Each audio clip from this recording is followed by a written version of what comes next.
Hey Print Hustlers, Bruce from Printavo, Simple Shop Management Software. Welcome to another episode of the Print Hustlers Podcast. We're here today with our co-host Stephen Farrig, co-owner of Campus Inc. What's up? And we've got a very special guest though with us today, Brett Bowden, owner, founder, president, and all the above of Printed Threads. It's just a real honor to be here with you, Bruce.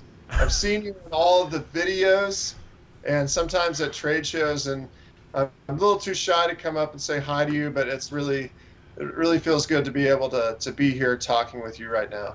Thank you, Brett. So we actually wanted to have Brett on the show. Last episode, we were talking about the book Traction. Hopefully you guys picked it up. I'm considering it our annual book club. Last year's Profit First, this one's Traction by Gino Wickman. One of the biggest chapters that we've been talking about is Right People, Right Seats. And we'll get a little bit more into that. But Brett, could you give just a brief background of your shop, who you are, and just people who haven't heard of you or Printed Threads? I own a company called Printed Threads. We were founded in 2010, and we started the company in my family's garage. Preceding Printed Threads, I played music for a while and was in some bands and toured and decided to quit doing that. Went back to school. Got a degree in music. While I was in school, I was working as a cable guy to kind of pay the bills. Met my wife while I was at school at CU, and so we got married. We had a kid, and so it was like, oh wow, I have to have a real job now, because that's what you have to do when you have a kid, I've heard. And so I just kind of tried to work my way up at the cable company into management, and was just like pretty miserable. So at some point, I came home, said to Sarah, like, hey, I have this crazy idea. I used to screen print t-shirts with one of my buddies back in the day. I think we could put a press in our garage to see what happens. And so we did, and 6 months later we moved out of our garage into a building, and it's grown ever since. So that was 2010 when we started the company. We're coming up on our 10-year anniversary actually in April, which is pretty exciting. We grew the company pretty quick in the beginning. Like, I think the first 5 years we doubled in size every year. We were doing, I think in the 5th year we were in over 2 million. We were on Inc. Magazine's fastest growing companies lists and all that stuff, which was fun and exciting, but super exhausting and hard at the same time. Mm-hmm. So I actually took a brief hiatus from the company for about a year and a half. Got an RV, put my family in it. We drove around America for a year and a half. I would come home and check on the business once a month. That was an interesting time. It was really fun and a great experience with my family, and I wouldn't trade it for the world. But in that, almost lost my company because some crazy stuff happened. We had an employee issue. I got sued for $1 million.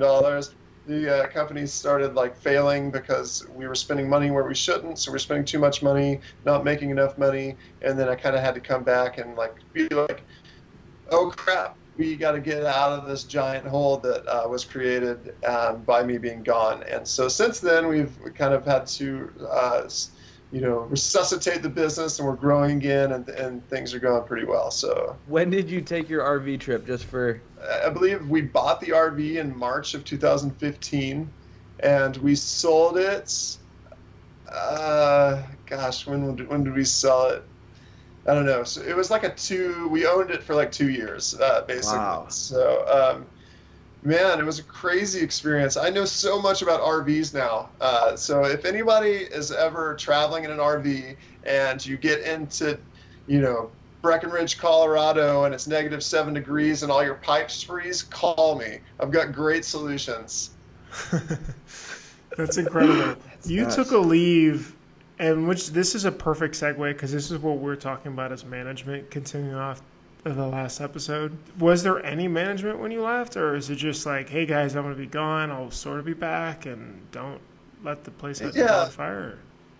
Of course we had some structure and management in place. It probably wasn't the perfect people to be really running it while I was gone, because I think that they're, I probably hadn't trained them to be as capable as I probably should have. We had a production manager and we had an office manager, and they kind of ran the show. Probably a year into me being gone is when it was like, man, I should really hire someone to be over operations. So towards the end of me being gone, we hired a VP of operations, and he kind of came in and started trying to wrangle things. To your question on LinkedIn or something a couple of weeks ago of like, can you leave your shop for a day?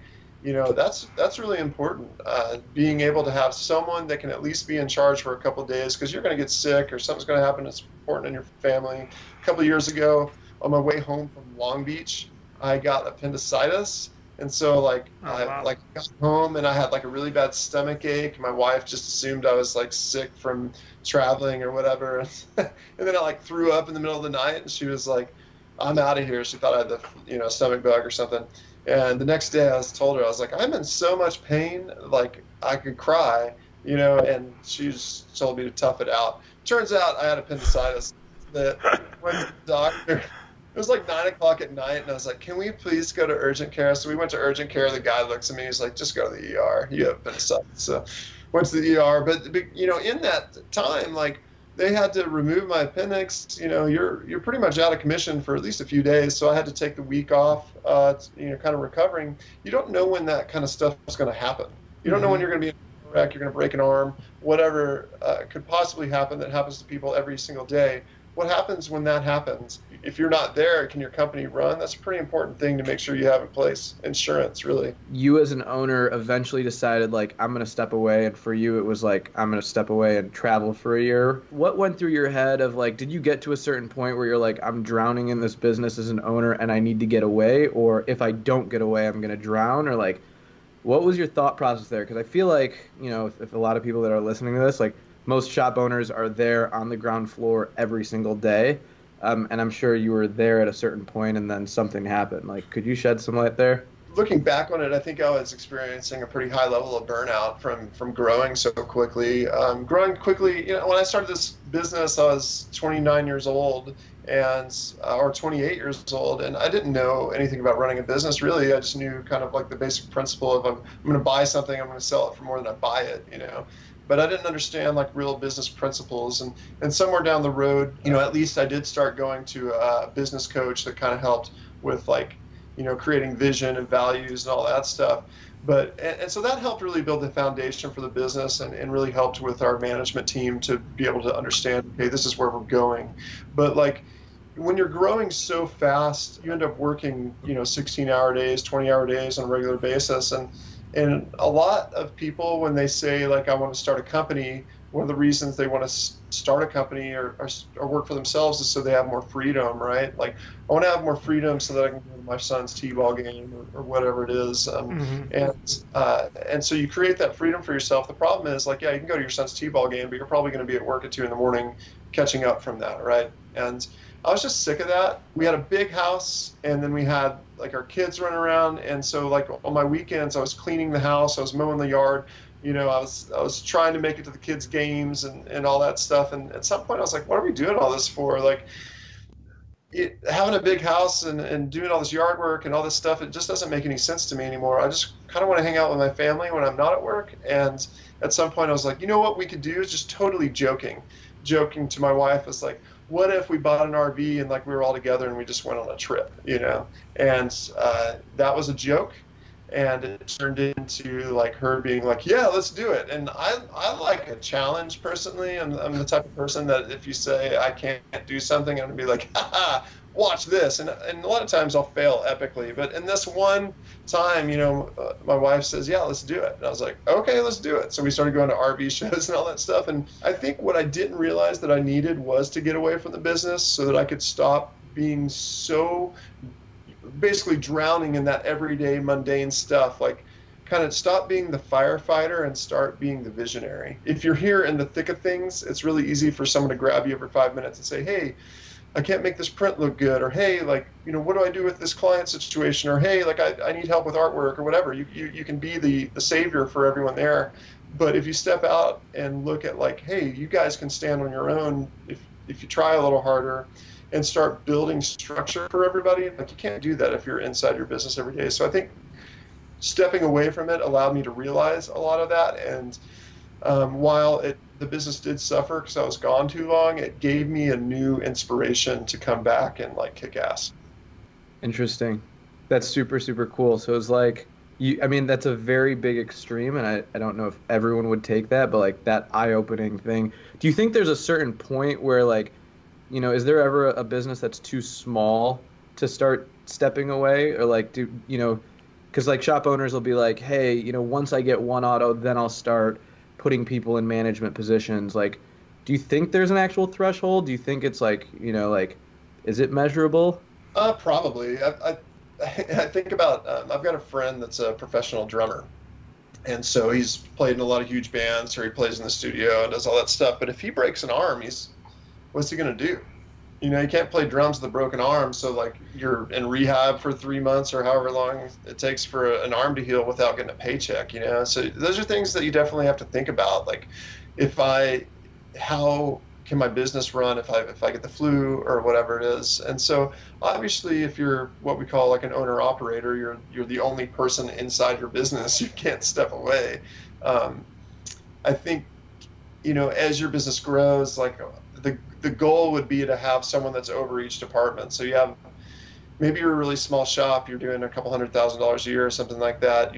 At that point, you still probably have an art guy, a press guy, and a customer service person or something, and those people all are going to wear a lot of hats. But in that, like, you should be able to be gone for a day, and those 3 people can like maintain everything for you. And you know, just try to create a company that like not only customers but your employees are a fan of, because if your employees are a fan of the company, they're not going to let it sink because they don't want to go back and work at Firehouse Subs or whatever, you know.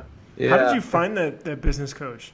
It was kind of serendipitous for me. My brother, I have a brother that's about 7 years older than me, and he's been really successful in business. And he just approached me one day and said, "Hey, I've got a buddy that does this. You should have lunch with him." And so I went and had lunch with him. It's funny, having lunch with this guy, he says to me, you know, "Does this phrase resonate with you? It's really lonely at the top." Yeah, that resonates with me. Kind of like that, you know, no one knows what's going through the business owner's head except for a business owner and maybe his significant other or her significant other.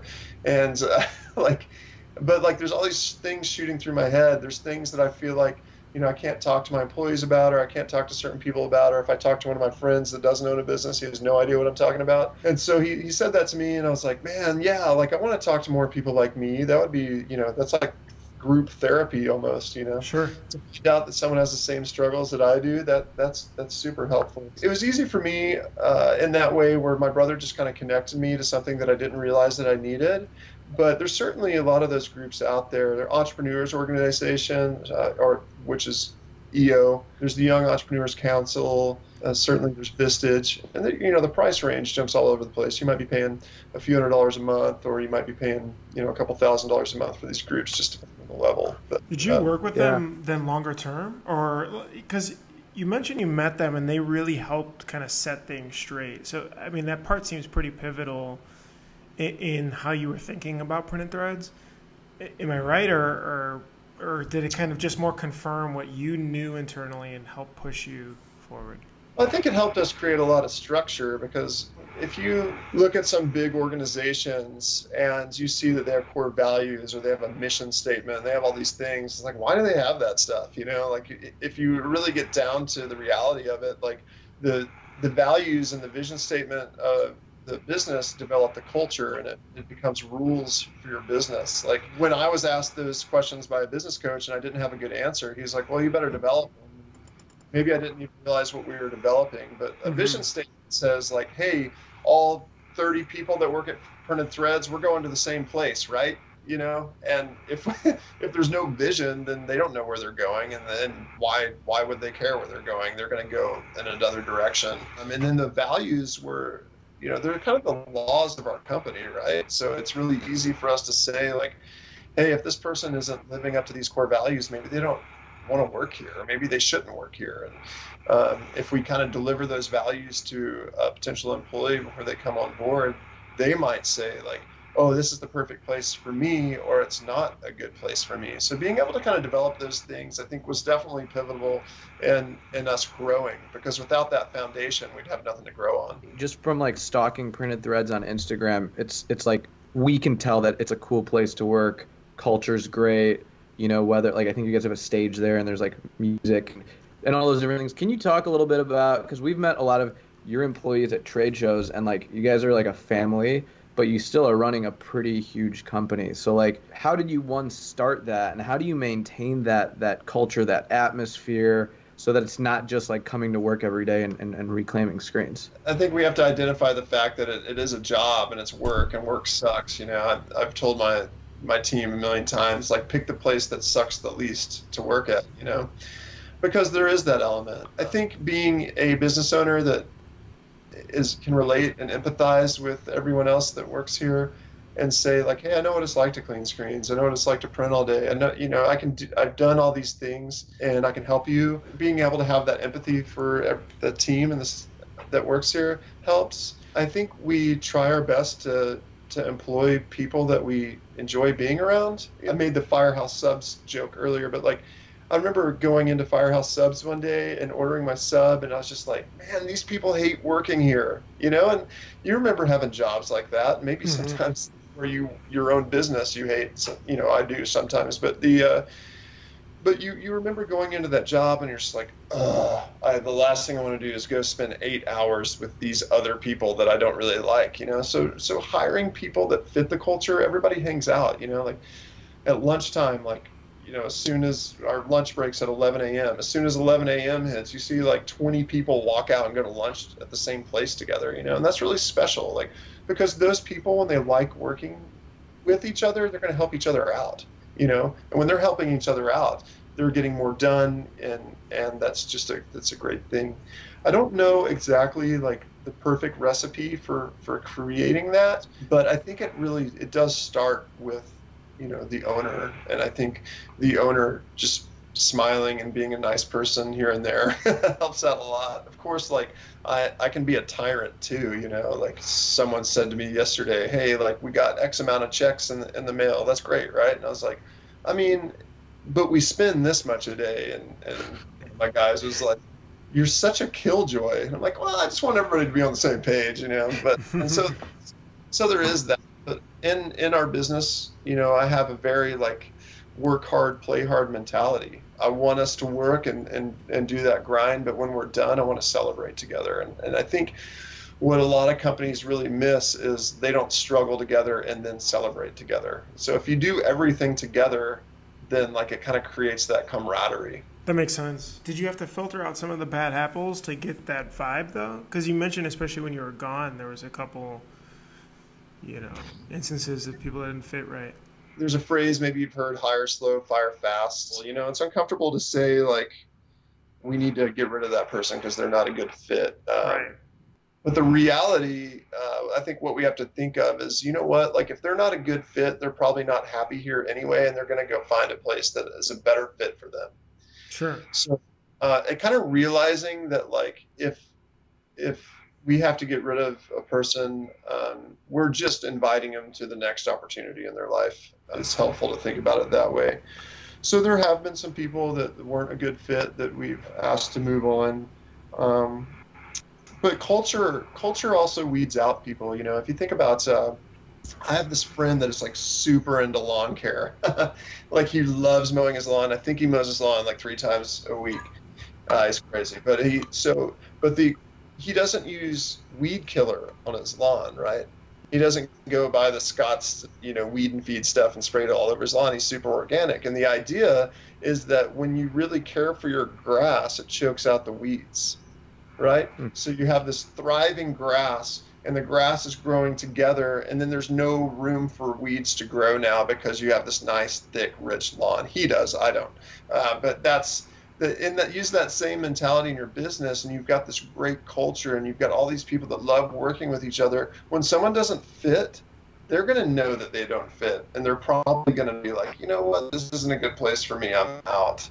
And the best thing you can do for those people is what I say is like crack the door open. You know, say, hey man, like I noticed like doesn't seem like you're having a great time here, and I just want you to know, like, it's okay. Like, if you decide this isn't the best place for you to work, it's okay. You know, and then they might come in the next day and be like, hey, I thought about what you said, and I decided to move on. You know, and then you don't have to fire them. They just leave on their own. Yeah, we always like to say, like, people will fire themselves, like, by asking the right questions and doing that. So, like, in your business now, I know you have, like, a VP of operations.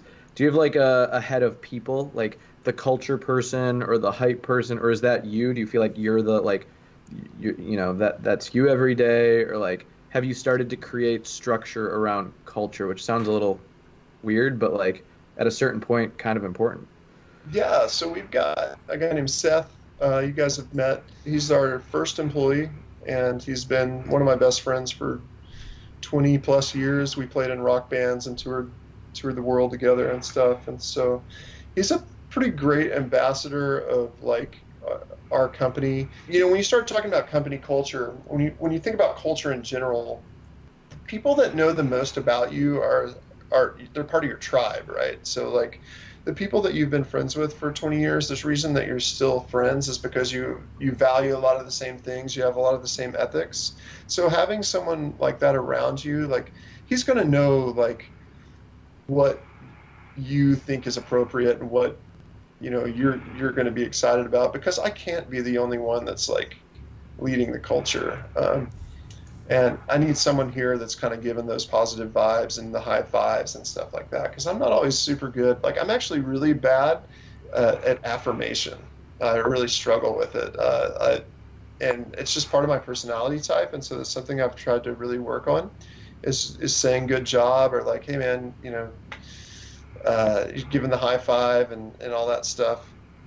And he's really good at it. So yeah, having someone around you that can be that person to be like, they'll be like, man, why is Brett so pissed off? They're like, he's not pissed off. He's just thinking really hard. You know, like be the kind of mediator between everybody. Yeah. He's the dude. And he does all of our marketing stuff. And I think marketing is really important, not only outward to your customers, but inward to your company. When you said that inward marketing, like, you know, he's highlighting employees, he's keeping them on the gram, like, they just feel like they're part of the culture, or he kind of just, like, does it naturally? Like, what's his MO? Like, he just, whatever feels right, or...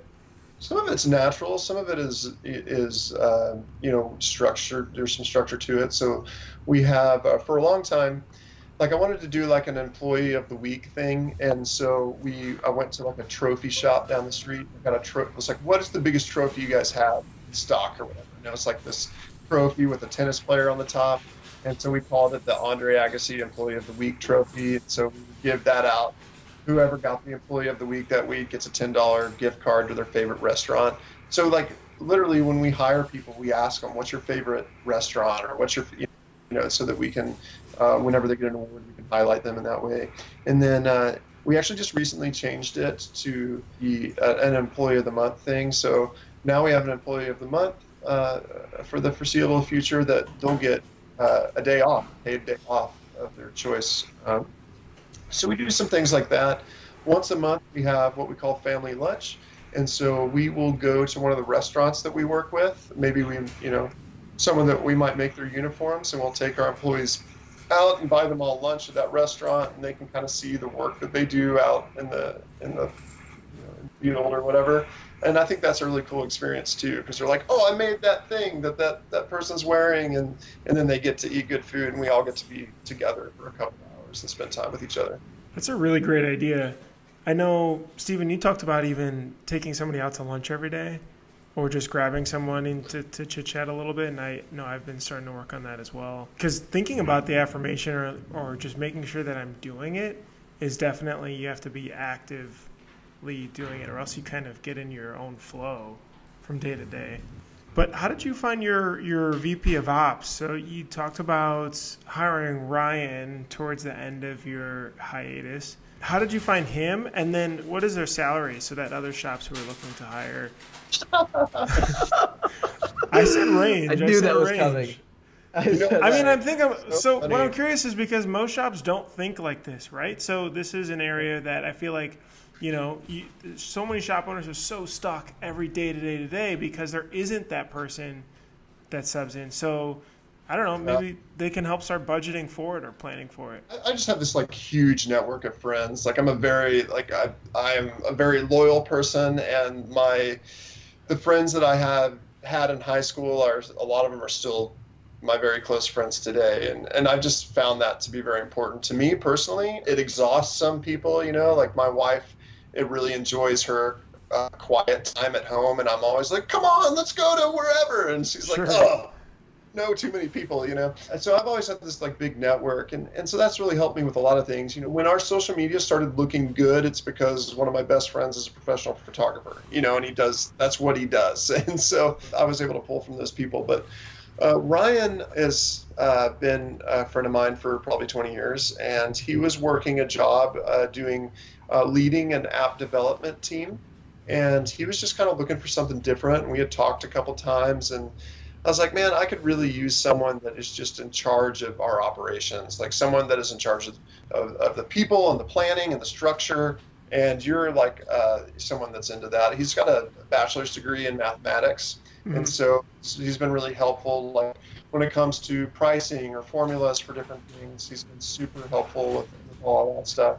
And so just finding someone that has more of like a technical mind, like a mathematical mind, to kind of come in and work on those problems, because I'm a pretty like high level thinker, and in a way, I'm not saying that I'm like smart. I'm saying that I think about things that are like a 1,000 feet away from what anybody else is thinking of. When you talk about like a visionary or something, like I'm thinking about all these things, but who's going to carry that vision, you know? So we need an activator. So I can come in with the idea and the vision, and then I need someone to step up to the plate and say, okay, I'm going to activate this, I'm going to make this happen, and these are the steps to make it happen, you know? And so that's what the operations manager idea was. He came in, he started writing processes for things. Okay, like in the screen department, like how many screens can we reclaim an hour? Okay, it's that many, so that means we should be able to get this many done a day. This is how many we make a day. This is how many people should be working on that project, you know, and just kind of making all that stuff happen, so that now that we know,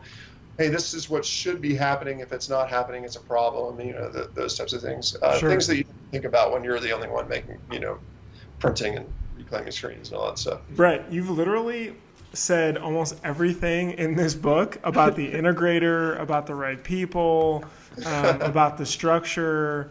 He was just screwing with us. He has read it. He was so before the interview, we just want to like, this is his godlike stature right now. Like he just knows what the people need. Yeah, for you guys who didn't know, before this interview, we asked Brett if he read the Traction book. He says, no, I've never even seen it.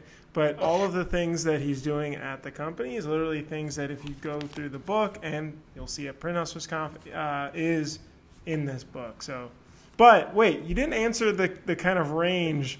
I mean, here, how about this? If I just say maybe 60 to 90, am I low or am I high? Or like if somebody wanted to hire for this role, for someone who's competent to really be able to take off the work off of your plate, I mean, is that ish a range, or do I got to go 90 to 130 or 130 to 190? You know, there's not a lot of people in our industry that make a whole lot of money, right? Uh-huh. And so I think that you need to consider that. There's very few people in our industry that are like making, you know, 100K plus.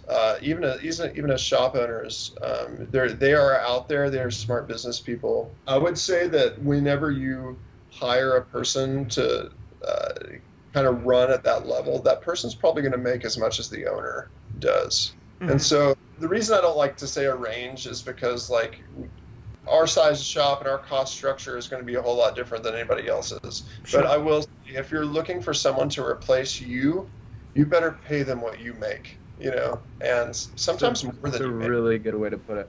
That's a really, really good way to put it. I think someone yesterday, because I'm like, Brett, I feel like I'm at 2015. I haven't gotten in my RV yet, per se. But I was just talking to someone yesterday, like a mentor of mine, and he's like, how much would you pay to know that production was just running perfectly? And I was like, I just started throwing out numbers. But that like peace of mind there is like, yeah, I'd basically replace myself, which is insane. But that's how you can get your business to the next level. So my final question, Brett, is like, for shop owners that, maybe they're not, 4 or 5 autos yet. Maybe they've just got an auto and a team of 7, 8, 9. As the shop owner, what do they need to do in the next 90 days to 180 days, with their people? Like, what would you say is, like, if you're at this spot right now and you're feeling like you're burnt out, this is what you need to do? This is hard to say because no one has time, right? But I would take a day off, or I would take a Saturday with maybe not all your employees, but your key people, and say, what are we doing? Like, what is special about what we're doing? What is important? Why do you want to come to work here? Ask all those questions, and then write down like a vision. Like, okay, if we're doing these things and these are the things that we are doing well, how can we do them better? Or how can we affect more people? Maybe the most important thing to you is finding a cure for child cancer, right? And so you're saying, like, you know what, the most important for our company is to figure out how we can donate $50,000 this year to St. Jude. And then you guys are all working on a goal together, right? You know how proud you're going to be when you write that check at the end of the year with your team and say, hey, we did this, we made a difference for somebody, and make it emotional. As a business owner, you feel so many crazy emotions, right? You're stressed out, you're tired, you're exhausted. Sometimes, like, you just want to sit in your room and cry, right? Like, or sometimes you're so excited, you had the best sales day ever, and like, you want to celebrate, and take those moments. Be real with your team. Let them be real with you. Celebrate those amazing things, and then let them know when things are hard. I think being candid and creating clarity for everybody is really important. Like, hey, I just had a meeting with my team. Like, I have really, really hard sales month unexpectedly because we've had a lot of great months in a row. Like, I'm going to be stressed out, right? If you see me walking around stressed out, that's why, right? Mm-hmm. But what can we do? What kind of ideas can we create together as a team to move past this, and people start coming up with ideas. They say, you know what, I want to be a part of this. I want this place to exist. This is how I can help out. When you stop, you take a break, you go sit down with your people, get them around a table, talk about what's important, what makes this place special. They start thinking about that stuff. You write it down, you create a vision for what you're going to do in the future. And then when you have one of those hard months, everybody says, no, we're not straying from the path of that vision that we set out. We're going to donate that money to St. Jude this year. This is what I'm going to do to step up and bring my idea so that we get past this month and we kick ass the rest of the year. Heck yeah. Awesome. Motivational Brett. I'm motivated. I got to get to work. Like, actually, I need to get out of here. Yeah. No, that's great, Brett. I really appreciate your time chatting about this and just being transparent about it too. I think that's so important. Is so many people go through those ups and downs, but we don't necessarily get into the weeds of it. Everything looks kind of green and rosy on social and everything like that. So that's been incredible. So thank you, guys. I really appreciate you joining us today, Brett. This is PrintHustlers Podcast. We'll see you guys next week. See you later. See ya.